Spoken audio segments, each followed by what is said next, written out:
So BidNet Direct. This is the login. And I'm gonna show you what the login is. They don't give you you can't see it. So I sent it to you in the email. I know you sent it. So this is pretty much I set up an alert for alarm, but you could just come up to this search menu and you could just take this filter off.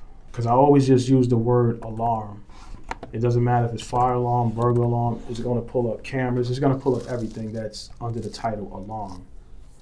So I'll type alarm in the search menu, but like I said, I already created a search event. Can you brighten the screen a little bit? Yeah, I'll be working. Yeah, I'll be in the darkness. it So boom. And all you gotta do from here, you know what we can do. Mm-hmm. I don't care how big the job is. So this is electronic premise security system, right?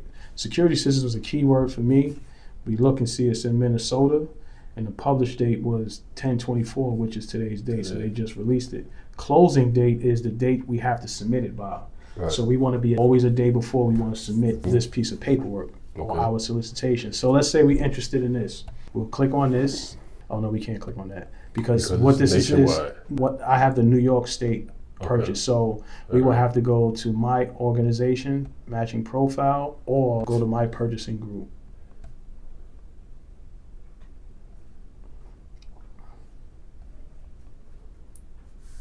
So if you go to my purchasing group, this opens up state, federal, it opens up all of them. So you type the word alarm, to bring up some New York stuff. So you'll see the keywords that were highlighted. There's 21 total bids for a member, for agencies, 16 state and 1 federal. So let's say, what is this? You just read this real quick. Installation, gas. And also you see here, mandatory pre-bid event. That means you have to show up. Either go to the site, or you gotta show up online. If you don't do one of those things, you can't submit a bid to this project. Gotcha. So in order for you to submit the bid, you gotta show up to the pre-bid meeting. Place electric distribution line and fire alarm systems. Queens. This one? Yeah. Yeah, I downloaded this one. So what you would do is, right, you save it, you follow it. Oh shit. Even follow it, okay. And you could share it, both of us, and be like, this is what I'm going to take care of. So we can just take that off the list. All right. You know what I mean? Got it. So that way we don't go to this one. We know that you taking care of this one. We just go to the next alarm job. So once you do that, you look at all this basic information. See what this is, the reference number, all of this information. You want to read the description. And if you need more information, because usually when it comes to this, you may have to go directly to their website to get more information. So you also want to click on that and see if there's anything else that you could get into, because I think I should be able to log into here. Maybe, I don't remember. So I gotta get the DASNY login, but I should have the DASNY login. But in any case, you go to categories, you just want to check all the tabs. See, so that's where I get at sometimes. Like, see, I said you have to get the DASNY login, even though you're on this website, you still have to get the DASNY login. Because that happens to me and I get stuck sometimes. What they're doing is they're pulling these resources from these actual websites. Okay. So that a lot of people are not registered with these sites. They're pulling the information into one source. You may want to still register with where it's coming from, so now you can just go directly to the source. Got it. Or find out who's the other GCs bidding on the contract. So when you go to documents, you want to download all of these documents, right? So now once you download all of these documents, we're going to go into chat. So I started working on this already. Yeah, so I definitely need to upgrade my chat, because I can't add links or documents. Remember we were having an issue before? That was the real reason why you wanted to. Yeah. I feel you. Yeah. Yeah. Oh, we got this now. That wasn't on there before. But see, not files, only photos. But what you can do is you could take, well, not that'd be too much. Save it and screenshot it. You could do screen, but it'd be like 7 pages. You ain't trying to do that. Oh. So essentially, I upload the drawings, the takeoff, and everything else. And I just say, break it down for me. Let's break down this solicitation. I don't write this. Please write it in plain English. That they put that on after the fact. Oh shit. To tell the chat to just stay in English. Right. So after do that, it read all the documents, and then it just tells you, this is the name of the project, this is where it's at, this is the agency owner, this is the project number, these are who the prime consultants are, and it's going to put because it's being prepared for you. It's going to break down all of the phases or whatever the project details are. It's going to break that down for you. Then it's going to break down the fire alarm scope, because I always need to know what kind of panel it is, and if somebody else got the panel. So now that I know it's an EST4, I can ask chat, is there any vendors? Do you know if there's any vendors that they're calling for? And it'll say no or yes, because it's going to read the documents again. And then once you find out who the vendors are, you reach out to them. After you reach out to them after you do your takeoff. So say that again. So you ask after you do all this, are there any vendors? Because you may not know to look, it may not know to read the document and tell you that there's another fire alarm vendor. Assume that you didn't tell it to do so.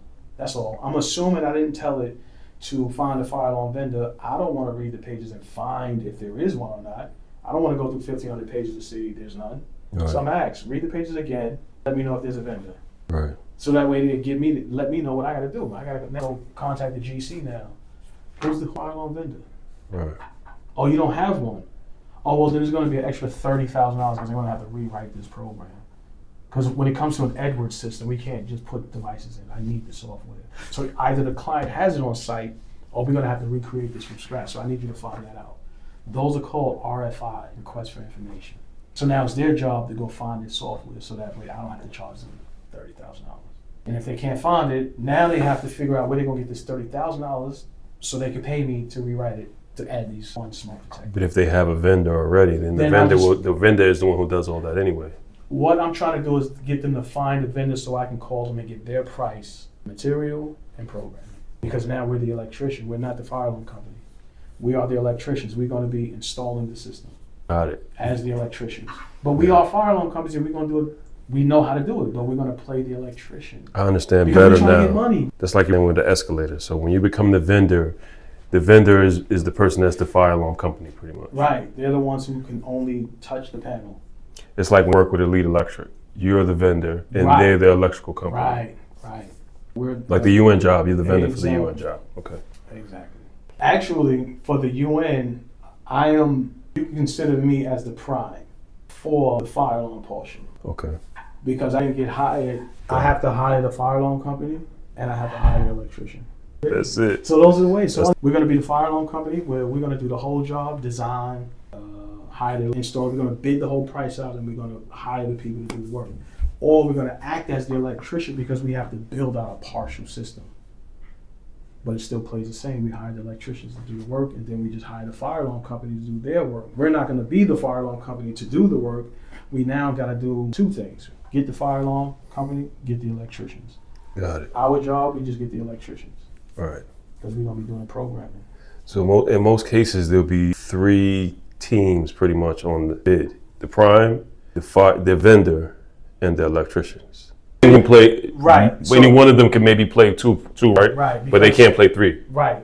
Exactly. Because you think of it like this: all 3 will be new systems. 2 will be partial systems, unless it's our client. Because if it's our client, then who calling? We got we do the programming. So if we can't provide programming, we got to get the company to provide the programming and the equipment. All right. So you're pretty much using Chat GPT to read these specifications for you, so that way you can understand what the job is requiring, and then you just tell it to calculate how much time, based off the drawings, how much time you think it'll take. Or you could ask it, another question, because you don't want to assume, you could ask it, do the project call for any project timeline? Is there any deadline? Do it say how long this project's supposed to start? Then it come back yes or no, or it come back like, oh yeah, this is 8 months. Okay, base our union labor rates on 8 months with 2 installers and 1 project manager. Wow. Now you don't have to go with those numbers because look, it breaks down more specifications than the compliance requirements, risk considerations. These are things you can put on a proposal. So then after that, I just give it a little bit more details on what the wages are. I uploaded the construction worker schedule to be like the electricians get this much. This is how much you have to pay them. We're going to be looking at this rate because they're going to be installers in New York. But 16 wire, based on the drawing, based on the square footage of the building, how much wire you think we're going to need for 14 and 16, this is how much it costs. Engineering for this is going to be either $15,000 or $25,000. And once I tell them to do all of that, I'll be like, then add all the markups and percentages on top of it. So once they do that, then it just start breaking it down. The base wage of what's supposed to get paid. So you got the base wage, the fringe benefits, and then it's another adjustment you have to pay for taxes. So that comes out to $132 per hour. Got it. So when you pay lay, you only have to pay this to the man, and this goes to the union. When you do prevailing wage, you got to do this to the man. So if we doing our own install, I have to pay you that. If we do a PLA job, I just have to pay the guy this.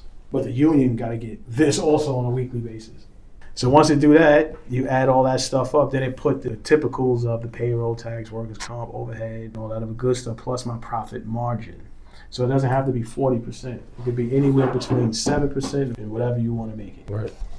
So after that, it'd break down the hours, because I told it like 4 months. Break down the hours for 2 guys at the base rate.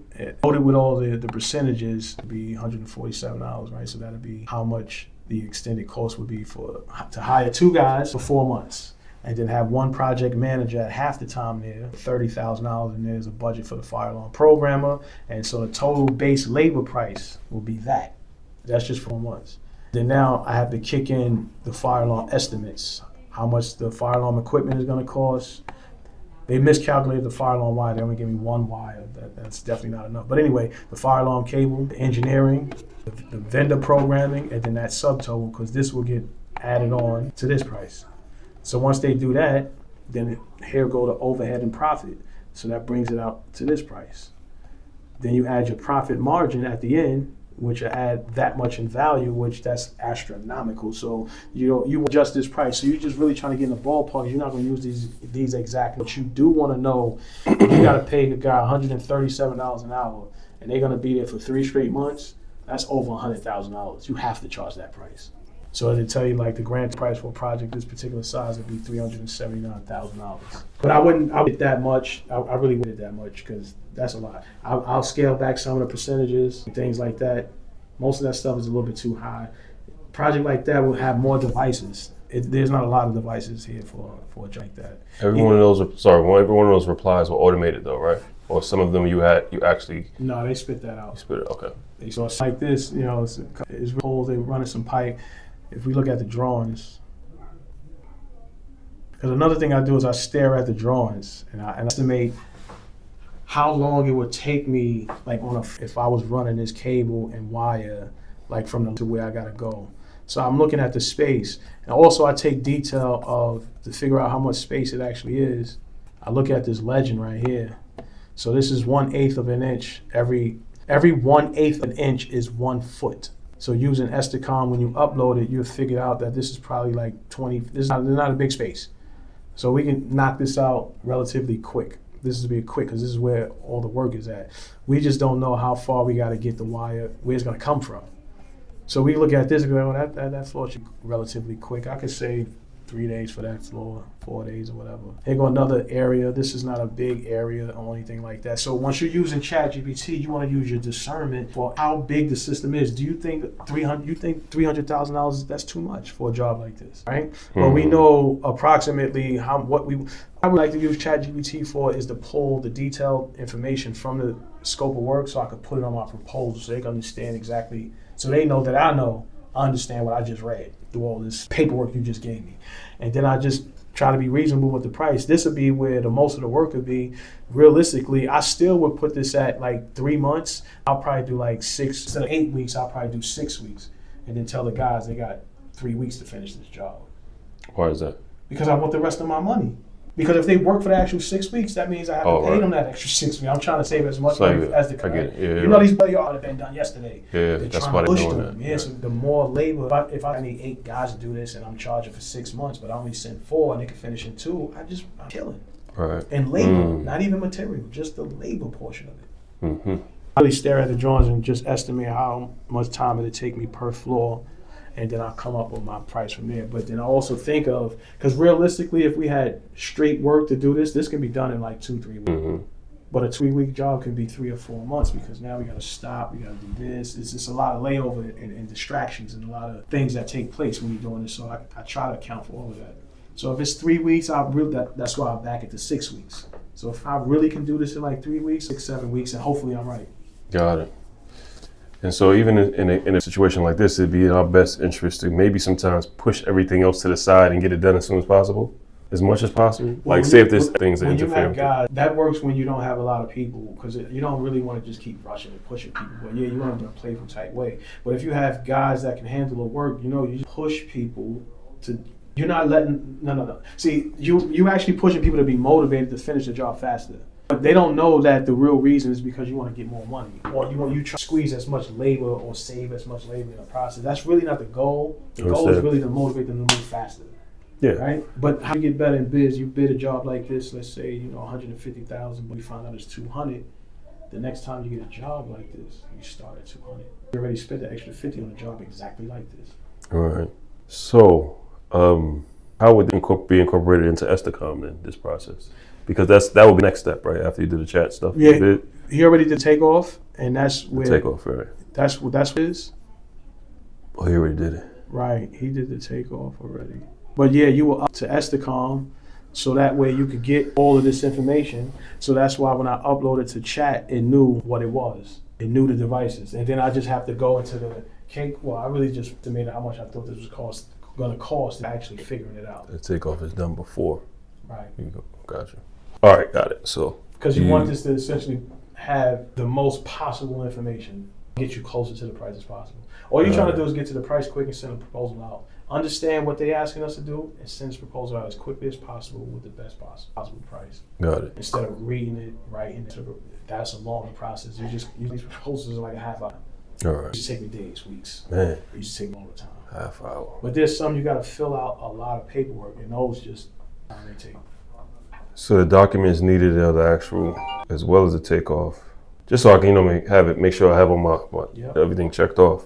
The bid docs and the takeoff, pretty much. Is those only two things you need to upload to it to help as far as information is concerned. And the construction schedule, probably. Right. So whatever bid, all of them, just upload all of them. Right. But if you can use Adobe, because a lot of times these drawing packages be having like 300-400. If you can specifically just take out the fire alarm portion for the drawings aspect of it, that'll be even better. And just let it read the 1,000 pages of the specifications. In that case, you might not need to do the takeoff beforehand because chat will do the takeoff pretty much. It can, but it gives you a rough estimate of what things are. I say it'd be like approximately 20 in this corridor because it really can't do it. So but I still do the takeoff. Like I would rather do the takeoff. So I know I have videos on it, but if you could do a quick walkthrough, run through real time on the takeoff for Estacom. Yeah, because no problem. All right. Because I definitely don't do it as fast. So you see how chat pulled out all of this information, right? Mm-hmm. So we'll go to Estacom. Oh, that's another thing. I can show you that too. Mm-hmm. So once you're logged in, right? So this is the right here. So I'm gonna just name it differently. So what you want to do is create a new project, and you can start from a template. It really don't matter which one you select. This is the reason, so you don't have to keep adding the panel. You don't have to smoke. You don't have to keep adding the devices. They're already there. Use what you need, take out what you don't. Mm-hmm. So we just this is step one right here. Yeah, we pick create new project. We want to give the project a name, whatever the project name is. You want to, if there's a project number, like this stuff here, project title, Xavier expansion, project number, we want to put that information in there. Okay. You want to put due date and time a day before or 2 days before the actual due date. Because you're probably going to submit the proposal right now, but still just do that just in case you just do the click up today and be like, I'll come back to it next week when I finish whatever, boom. All right. You just want to have 2 days prior for the date and time, so you want to find out what that is when you look at the details coming from this here. So once you do that, you go to upload, you upload your drawings, select your file, upload your drawings, click upload. So now once it's uploaded, just start uploading. There we go. You go to the takeoff section, but it brought me to the documents because it didn't finish uploading. So once it's uploading all the documents, you go over to the takeoff. Now on the right side, you have the hand where you could move it around. One click, move it around. You have the pointer where you have to click and move it around. And then you have the multi-select where you can select multiple of them, and then up here another menu will pop up where you can delete. You could copy, you could add a cloud tool to be like, yo, Ant, what is this symbol? You could add an annotation tool, other symbols, add some smokes, whatever. But the most part, you're just gonna be using this guy here. You could zoom in and out the drawings here, but if you slide up and slide down, you could control the drawings, and then you could also click and drag. So you slide down, it moves up, and wherever the mouse is at, that's where the focus is at. Right. You know what I'm saying? So you could do that as well. You could hide this thing over here because you don't need that.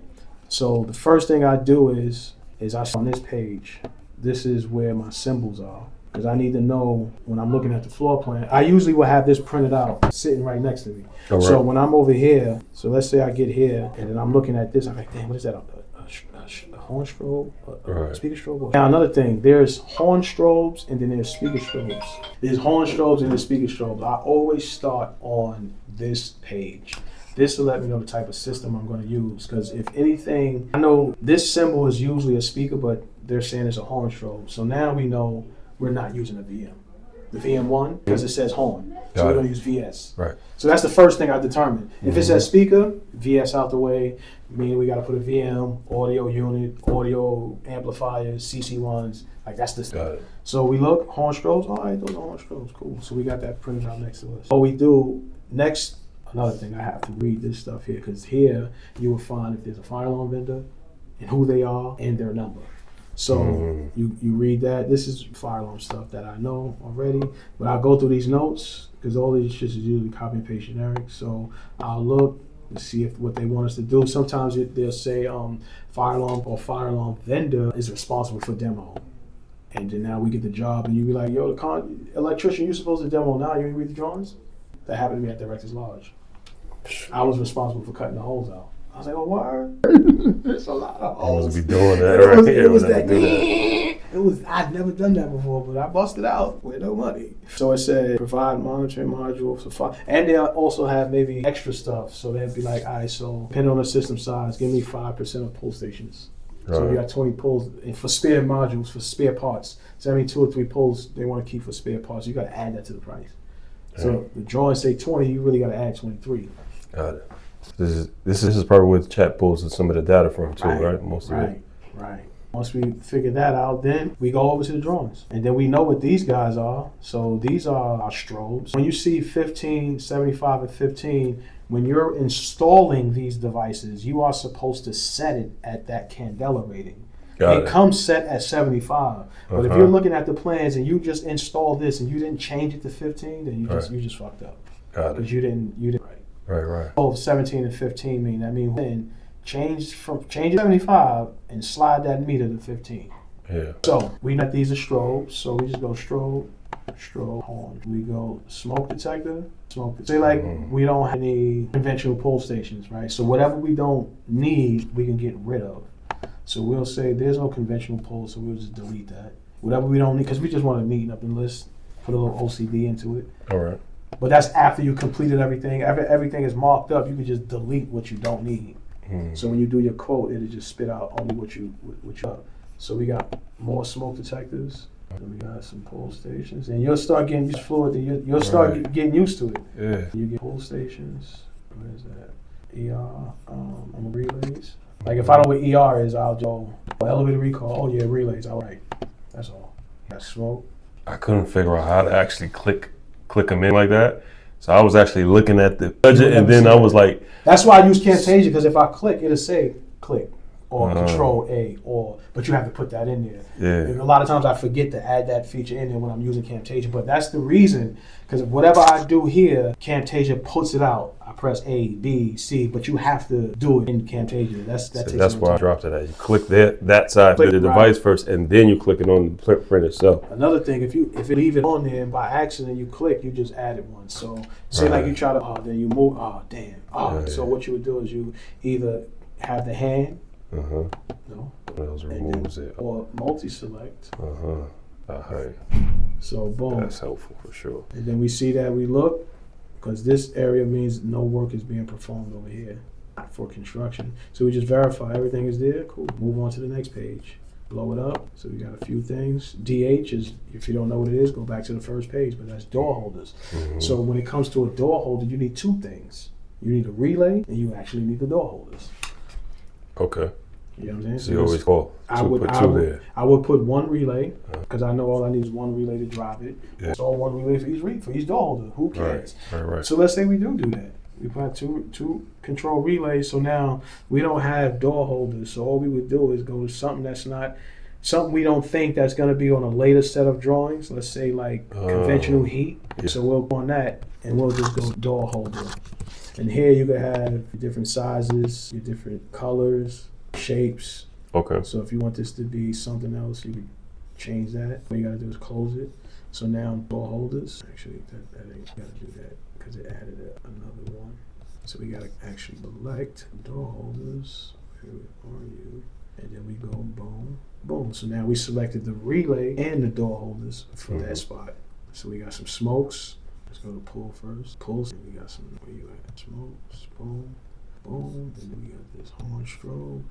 And you'll notice that a lot of fire alarm systems are basic fire alarm systems. Horn strobe, general alarm, no real trickiness. Okay. The only time you're going to face things like that is when we get larger systems, doing union projects, when they're doing big high-rise and shit. Yeah. Other than that, it's just going to be regular general alarm type fire alarm systems, which is still good regardless. So we just verify, make sure everything's good to go. Then we just go on to the next page. Here, got a lot more detail on this. So you click all that up. Then we go over to the estimating side once everything is all clicked up. And here, if we had the list right, it would have all of our quantities, all of our costs, whatever we had deemed the waste percentages, 2-3%, whatever the sub item cost is, the markup, all of this stuff. All of that would be in there. Right. Then you could put your labor, calculate that, your markup on your material, calculate that, your overhead, if there's any discounts, if there's any taxes or anything, and if there's any bonding, all of this stuff you could put up on there, then it'll spit out your price. But how you get to do all of it, then after that, you finish and do all of that, you will either export it as Excel excrement. I would do it this way. As an Excel? For now. Okay. Reason being, let me show you for now. Until we actually get the pricing in there, because you could actually put the pricing, and it'll start calculating all the information fucking into the lines. Is it this one? So the sudden is $50, it'll automatically put the charge up. But that's how you can use this. But if we just go here and then where it says cost catalog. So we added all the pricing and stuff. Yeah, right here. Okay. Our alarm parts is, I think I deleted it. Hold on.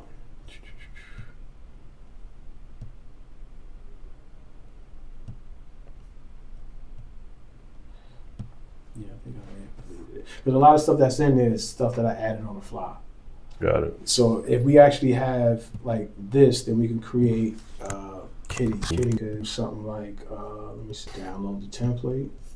Is there any way we could access a Kitty catalog with the exact pricing? Yeah. You just need to know how to put this in. So, all right, for instance, let me show you how to do this real quick. You do it two ways. Okay.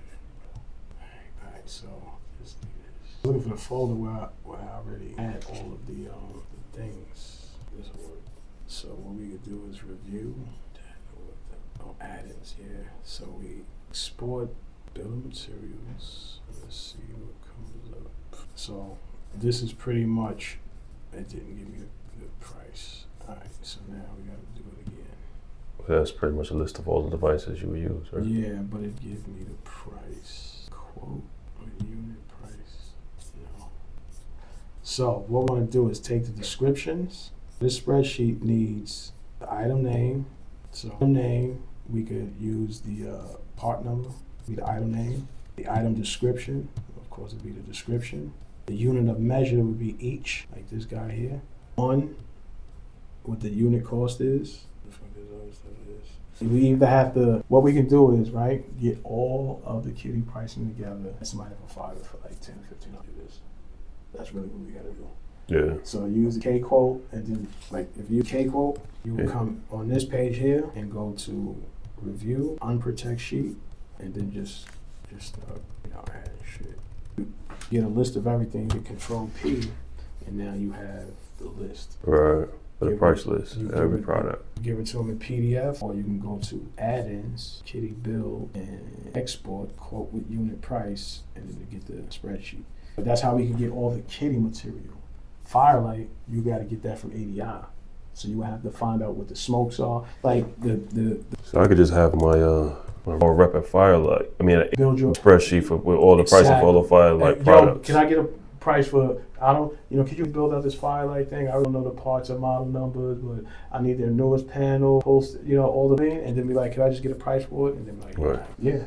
And that. And even in the K quote, as long as I just item, like you just said, itemize one, going to give the exact item price for each product. Right. And then I could maybe even print that out, and then transfer that into Estacom that way, instead of having somebody from Fiverr do it. No, right? so the we need reason them to still you do have to use this spreadsheet. You have to use their format in order for it to upload correctly.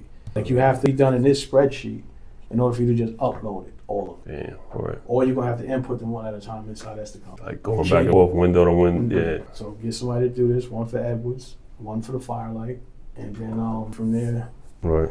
we upload it. That's all. And then we could just tweak it a little bit more. Like we could add part, kitty material, name. We could go SASD, which is a duct detector. Unit of measure is each. How much does a duct cost? How much Andy charged me? Now, here's the kicker. Actually, not even how much Andy charged me. How much is a duct detector? I should have the price already. $179.52. So that's how much we would pay for a duct detector. So the unit cost would be $179.72.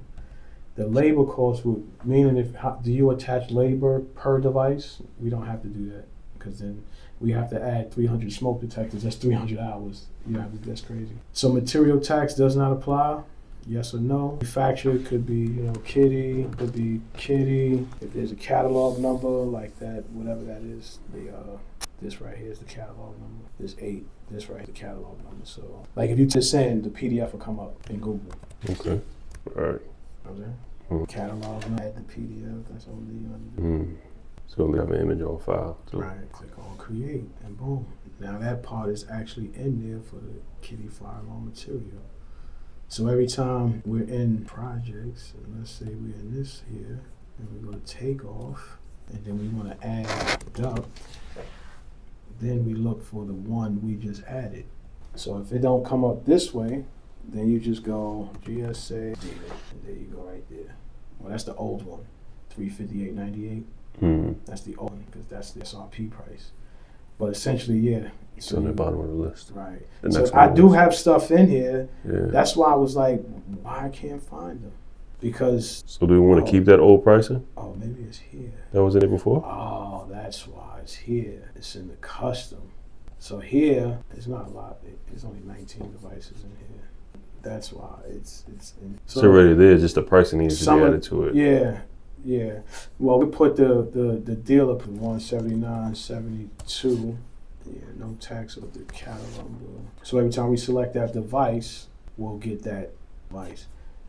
So now, really, what it adds a lot of hours when it comes to pricing this thing out. So I can hold this to the side, like, because they cite up a little bit. So let's say, where do I have? So I got here, the unit cost for this, let's say it's $56.65.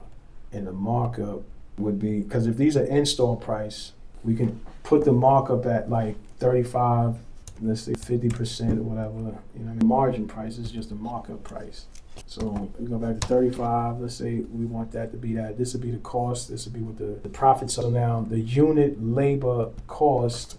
In order to do this, you would essentially take your hourly rate for the amount of people and divide it by the equipment. So say like all of these, see these lines? Yeah. I'll divide it by these many lines, the 12 lines. And I will then I will add up all of these, right, and then divide that by 187. And then that would be my unit rate for each of the fucking situations. That wouldn't be enough though, right? Does it bring a small number? No. Huh? No. Yeah. It'll probably be like $22 or something. Like, let's say now you got labor markup, and that's where the 40% will come in for that. I put it in the wrongs for that. So let's say that's $22. Labor markup is 40%. Total sale for this would be 50. Like the material would be $336, and the labor would be $129. for this one. For one, right? You know what I'm saying? This would be like a $500 smoke. Right. That's how you essentially do it. And then for the overhead and stuff, that's where this stuff come into play.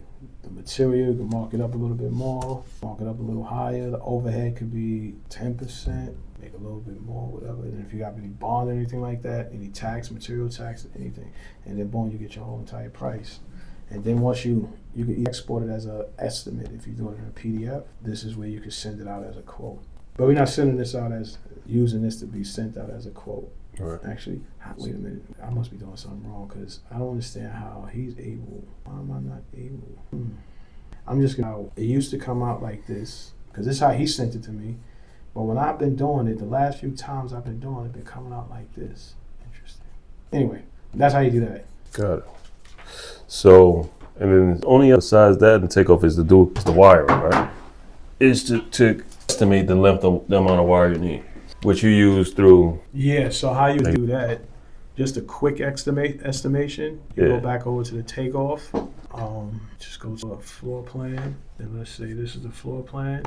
But you want to do this on pretty much all the drawings. But first, what you want to do is you want to go here. You see that? 1/8, and you go here. You change the scale to 1/8 to 1 inch. Apply to all drawings. Click OK. Because it'll be standard, right? No, because it doesn't know page. how to measure it. I'm about to show you. Right. It's going to know how to measure it if you don't do that. Got it. So here, I just go randomly, and I just either type wire, and I'll just use any kind of wire, really, because all I want is distance. So we got linear with drop. Mm-hmm. You run in a drop ceiling, you got to mount the smoke right there. Right. So you compensating for the drop. Okay. That's what the linear drop is. You compensating for So you always do with drop. at each point of compensate for that extra little bit of feet. Left. Okay. So essentially, I just click one side and double click and get the measurement. Let's drop that down. What's going on? So it's just to the length. You don't do it per device. Hold on. Did this come out this way? Is this the duct detector? What was the last device you were editing for pricing? The duct detector. No, I'm trying. I should have had. What happened to the? Whole list. All right. Well, anyway, this had wire. But I don't know why. Actions? No. I don't know. This shit tripping. So here we select that. We go from one side to the other. Double click so we can get off. We go like, oh, all right, that's feet. You don't have to do the width. You just want to know approximately how much the distance is of the entire room. The room is 75 feet. You don't need 1,000-foot roller cable for this entire room. We don't need to know that much detail. Oh, all right. That's what we're trying to figure out. Okay. Right. So we go to the next floor, and then all we do is do another measurement. Out of the room, right? That's it. Okay. That's simple enough. And the next one, you just want to figure out exactly how long the room is, really. But how you actually would do this, right? Let's say the real way to use it would have one wire for your data circuit, another wire for your horns and strobes, right? So let's say these are your data circuits right here. You will go make sure this is in line. Make sure you get to each one. How you can get your actual, how much cable approximately you'll be running. There it is. Got it. You just click when you get to each device. Yeah. Got it. Do that again for the next circuit. Circuits. And there you go. This one over here. So let's say, boom, we just fucked up and we got to run that back. So now we know that's approximately 500 feet. So that's okay. One row for that. Okay. Row 16, we could already know one row 14. So we load up 2 rolls of wire, we can get this whole floor done. Got it. So I'll still probably buy 3 rolls for this site, 3 or 4 rolls. Got it. And so it's first click and then drag and a single click or double click to each device? No, you click, go, get off of it, you double click. Got it. Okay. Last thing we run out. No, it's there.